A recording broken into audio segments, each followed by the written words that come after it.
بسم اللہ الرحمن الرحیم۔ السلام علیکم اسٹوڈنٹس، کیسے ہیں آپ؟ امید ہے کہ آپ سب خیریت سے ہوں گے۔ اوکے بیٹا، آج کا ہمارا عنوان ہے کہانی نویسی۔ آج ہم کہانیاں پڑھیں گے۔ نیکسٹ کہانی نمبر 9 تا 12 یہ کہانیاں پڑھیں گے۔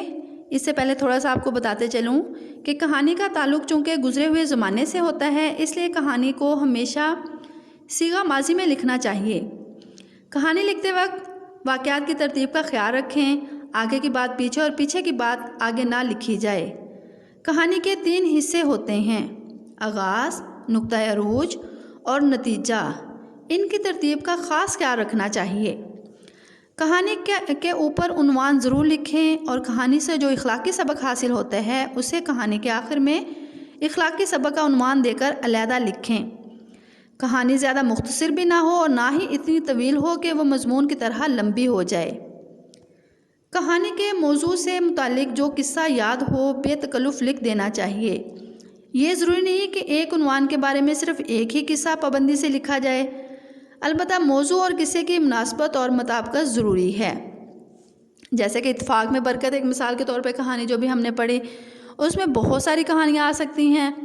ضروری نہیں ہے کہ آپ نے صرف 2 بیلوں والی ہی لکھنی ہے، آپ کبوتروں کے غول والی بھی لکھ سکتے ہیں، آپ وہ اس بزرگ کی بھی لکھ سکتے ہیں، ایک باپ کی جس نے اپنے 4 بیٹوں کو سٹک منگوا کر اس کی مثالیں دے کر اس کو اتفاق کے بارے میں سمجھایا تھا کہ اتفاق میں کیا ہے، برکت کیسے ہے، وہ بھی آپ لکھ سکتے ہیں۔ تو اس طرح ایک ہی عنوان پر کئی کہانیاں ہیں، ان میں سے کوئی بھی آپ لکھ سکتے ہیں۔ آپ اس چیز کے پابند نہیں ہیں کہ جو آپ کو بتائی جائے آپ وہی لکھیں۔ اس کے علاوہ اگر کہانی کا عنوان قائم کرنا ہو تو اس سے واقعات اور نتیجے کو ذہن میں رکھ کر کوئی مناسب عنوان لکھ دینا چاہیے۔ کہانی کو دلچسپ، مؤثر اور دل نشین بنانے کی کوشش کرنی چاہیے۔ اس کے علاوہ رائٹنگ کا خاص خیال رکھنا چاہیے، کٹنگ نہیں ہونی چاہیے، نیٹنیس ہو اس میں پوری میں۔ اس کے علاوہ رموز و قاف کا خاص خیال رکھیں، جہاں جہاں رموز و قاف یعنی کہ علامتیں لگتی ہیں اس کو لگاتے ہوئے اپنی کہانی کمپلیٹ کریں۔ اس کے علاوہ جب آپ نے کہانی لکھنی ہے تو سوال لکھ کے پھر کہانی کا عنوان لکھیں گے، اس کے بعد آپ اس کو 2 پیراگراف میں لکھیں گے، لاسٹ میں اس کا نتیجہ یا اخلاقی سبق لکھتے ہوئے اپنی کہانی کمپلیٹ کریں گے۔ اوکے، آج کی ہماری کہانیوں کے جو عنوانات ہیں وہ ہیں نمبر 9 عقل مند بیوی، نمبر 10 ہے دودھ میں پانی، 11 ہے ہرنی کی دعا اور 12 ہے انصاف۔ آج ہم پڑھیں گے عقل مند بیوی، جو میں آپ کے سامنے ڈکٹیٹ کر رہی ہوں۔ دیکھتے ہیں کہ یہ کہانی، اس کا اخلاقی سبق کیا ہے اور اس کہانی میں کیا بیان کیا جا رہا ہے۔ کہانی ہے کہ دوپہر کا سماں تھا، سورج کی حد گرمی میں شدت کا باعث تھی۔ ایک بوڑھی اور لاٹھی کا سہارا لیے راہ پر چل رہی تھی۔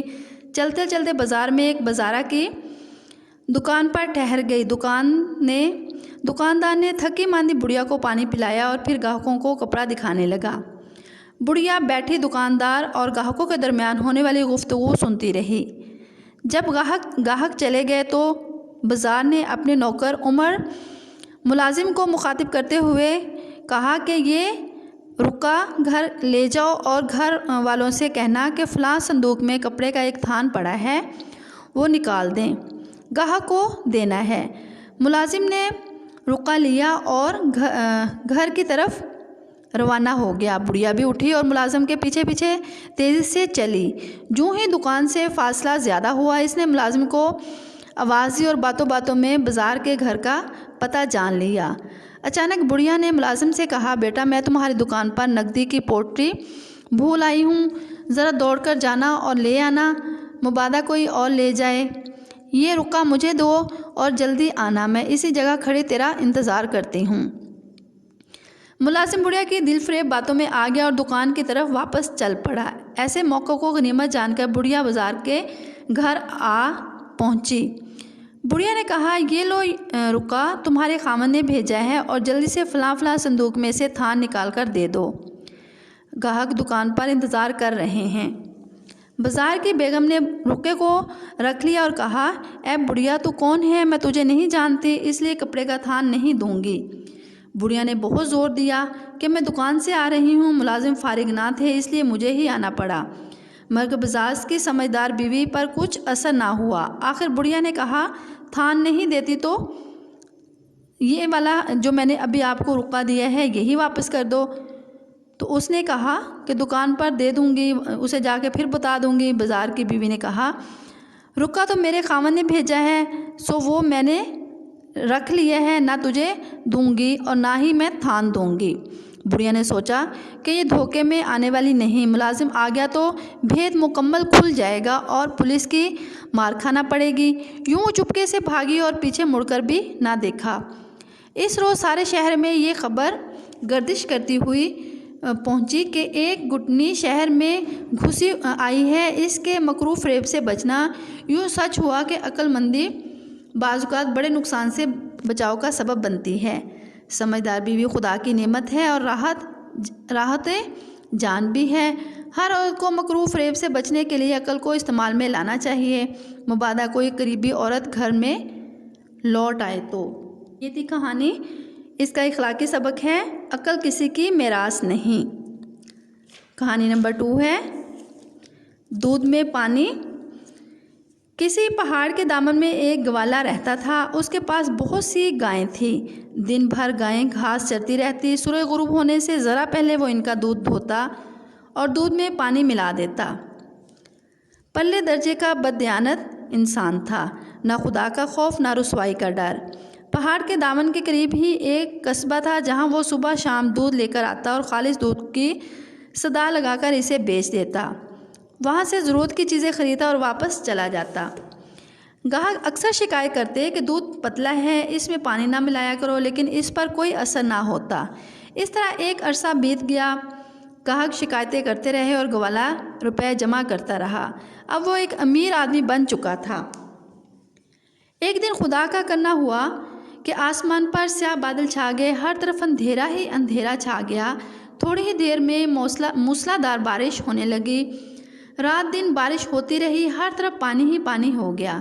پہاڑوں سے پانی کا سیلاب اس شدت سے اترا کہ گوالے کی ساری گائیں اور مال و اسباب کو خس و خاشاک کی طرح بہا کر لے گیا۔ صدمے سے نیم پاگل ہو گیا، یعنی کہ یہ پاگل ہو گیا۔ دیوانگی میں ہر شخص سے کہتا تھا کہ میں نے ایسا سیلاب نہ کبھی دیکھا نہ سنا، خدا جانے اتنا پانی کہاں سے آ گیا۔ ایک عقل مند نے جب یہ سنا تو کہا یہ وہی پانی ہے جو تم دودھ میں ملایا کرتے تھے۔ خدا نے اس پانی کو سیلاب بنایا اور تمہیں تمہاری بددیانتی کی سزا دی۔ خدا بددیانتوں کو اس طرح سزا دیتا ہے۔ اس کا اخلاقی سبق ہے لالچ بری بلا ہے، بددیانتی کی سزا۔ نیکسٹ کہانی ہے ہرنی کی دعا۔ سبکتگین غزنی کے بادشاہ کا ایک وفادار غلام تھا۔ وہ بڑا دور اندیش اور فرمانبردار تھا۔ وہ اپنی دور اندیشی اور فرمانبرداری کی وجہ سے بادشاہ کا منظور نظر بن گیا۔ سبکتگین کو شکار کا بڑا یعنی کہ شوق تھا۔ ایک دن وہ شکار کھیلنے کے لیے جنگل میں گیا تو تمام دن شکار کی تلاش میں گھوڑا دوڑاتا رہا، لیکن کوئی شکار ہاتھ نہ آیا۔ شام ہو گئی، سورج غروب ہو رہا تھا۔